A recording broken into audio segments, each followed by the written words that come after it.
आखिरी 15 दिन, ये 15 दिन साबित करने वाले हैं आपका सीए फाउंडेशन में रिजल्ट क्या आएगा। आपकी मार्कशीट पर पास लिखा आएगा या फिर आपकी मार्कशीट पर फेल लिखा आएगा।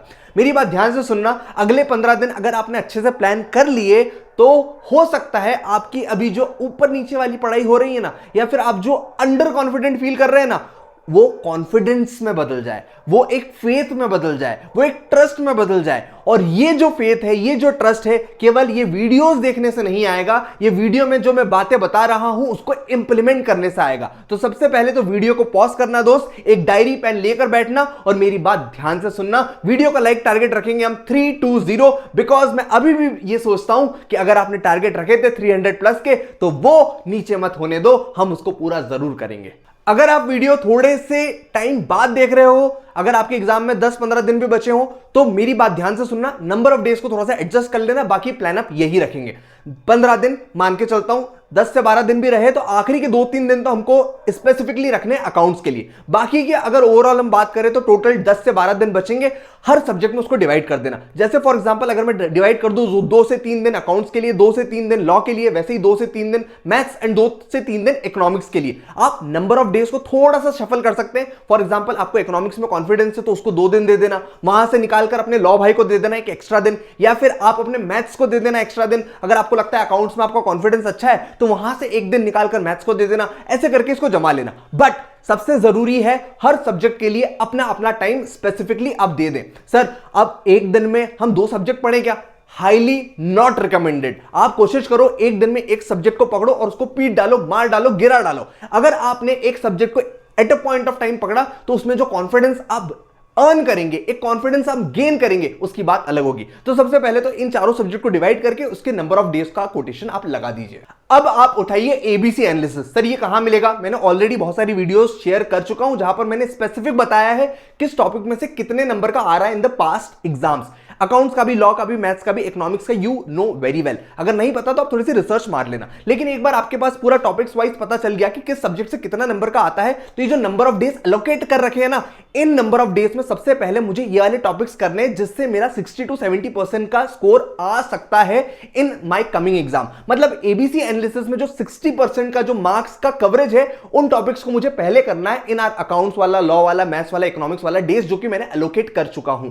अब एबीसी एनालिसिस में मेरी बात एक ध्यान रखना, अगर मान लो आपके पास टाइम वैल्यू ऑफ मनी निकल के आया मैथ्स वाला टॉपिक में, या फिर फॉर एग्जांपल कॉन्ट्रैक्ट में आपको other essentials part of the contract निकल के आया जो कि स्कोरिंग पार्ट होता है, आप डायरेक्ट यूट्यूब पे जंप मत कर जाना कि यार मैं तो बस पूरी की पूरी मैराथन देख लेता हूं, किसी टीचर ने पूरा अपलोड कर रखा है तो उसको मैं पूरा गो थ्रू कर लेता हूं और मेरा टॉपिक हो जाएगा। ना बाबा ना, अगर आप अपना स्पेसिफिक प्लान भी चला रहे हैं तो ये फॉलो मत करना, बिकॉज इस पॉइंट ऑफ टाइम पर सबसे ज्यादा अगर कोई चीज आपको जरूरी है तो वो है सेल्फ स्टडी। खुद किताब उठाकर पढ़ना, खुद वो कंटेंट को कंज्यूम करना, बिकॉज वही आपके दिमाग में स्टोर होगा और वही आप रिप्रोड्यूस करके आ पाएंगे। तो एबीसी एनालिसिस से टॉपिक निकाल लिए। अब टॉपिक निकाल के कंटेंट पढ़ना, मगअप करना, कॉन्सेप्ट पढ़ना अच्छी बात है, लेकिन ये केवल 20% आपको काम आने वाला है। मतलब काम क्या आएगा? काम आएगा 80% ऑफ क्वेश्चन प्रैक्टिस। आपको पता चल गया कौन से कॉन्सेप्ट से कितने मार्क्स का आता है, फिर आप 80% टाइम डिवोट करेंगे क्वेश्चन प्रैक्टिस में उन टॉपिक्स की जो कि एबीसी में सबसे ज्यादा स्कोर करने वाले हैं। मैंने अभी जो रिलेवेंट 1-2 वीडियो ली थी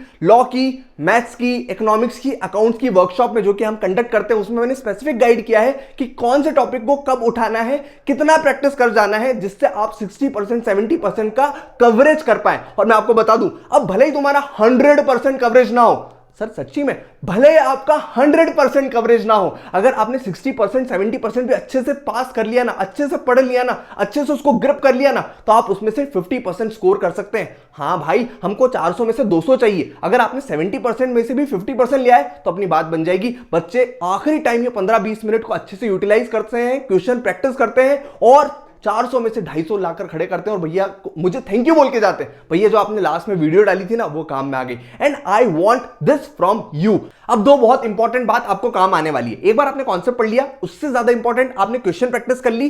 तीसरा है प्रेजेंटेशन। बहुत सारे स्टूडेंट्स को ऐसा लगता है मुझे प्रेजेंटेशन वो क्लास 12, 11, 12 वाला ही करना है, या फिर मैंने जो पिछले अटेम्प्ट में किया था मैं वापस वही रिपीटेशन करके आ जाता हूं। बट नहीं दोस्त, अभी जो लास्ट मैंने सेशन लिया था वर्कशॉप में, उसमें मैंने स्पेसिफिकली 1 घंटे तक बताया कि लॉ में मैंने सीए फाइनल पर एग्जाम्पशन कैसे लेकर आया।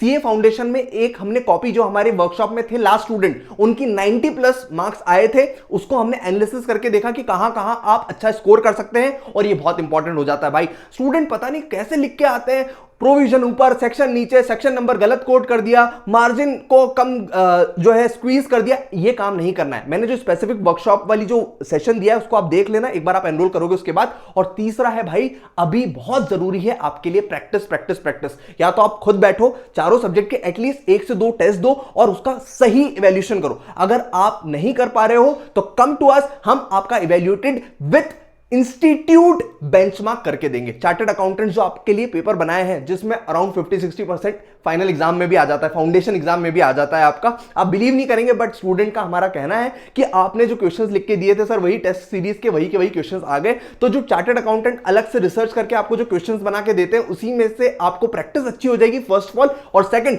जो आप कमेंट देखेंगे after getting your answer sheet check, you will be shocked कि यार यहां मैं गड़बड़ कर रहा था, अब इसको मैं कैसे सही कर सकता हूं। तो ये सारी चीजें आपको हेल्प करेगी। सीए फाउंडेशन में जो बच्चा 38-35 लेकर फेल होता है ना, या फिर 190-195 पर अटक जाता है ना, उसको कन्वर्ट करेगा 220, 230, 250 तक। तो बिल्कुल भी वेट मत करना कि यार मैं प्रेजेंटेशन जो है, मेरा जो आंसर लिखने का पैटर्न है बाद में सुधार लूंगा, इस बार जैसा है वैसा चलने देता हूं। ना बाबा ना, 15 दिन है, लेकिन 15 दिन में अगर जोरदार मेहनत करेगा तो बिल्कुल तेरा रिजल्ट चेंज हो सकता है। और अगर तूने पहले से बड़ा टारगेट ले रखा है तो उस पर अभी डटे रहना, लगे रहना। तू फाउंडेशन में तोड़ेगा, फोड़ेगा और मचाएगा। बाकी लिंक सारी डिस्क्रिप्शन में है, चेकआउट कर लेना। अगर कोई डाउट हो तो इस नंबर पर कॉल कर लेना। बाकी मैं फीडबैक वाली वीडियोस भी अटैच कर दूंगा। If you have any queries, do reach out to us. बाकी मैं चाहता हूं यार, तो सीए फाउंडेशन पास करके सीए इंटर में पधारे और कमेंट सेक्शन में लिख के जा, सर इस 15 दिन में अपना बेस्ट देने वाला हूं, कुछ भी हो जाए, मन तन धन पसीना सब कुछ लगा दूंगा, लेकिन सीए फाउंडेशन रिजल्ट पास जरूर करके दिखाऊंगा। Bye bye, take care, see you in the next video.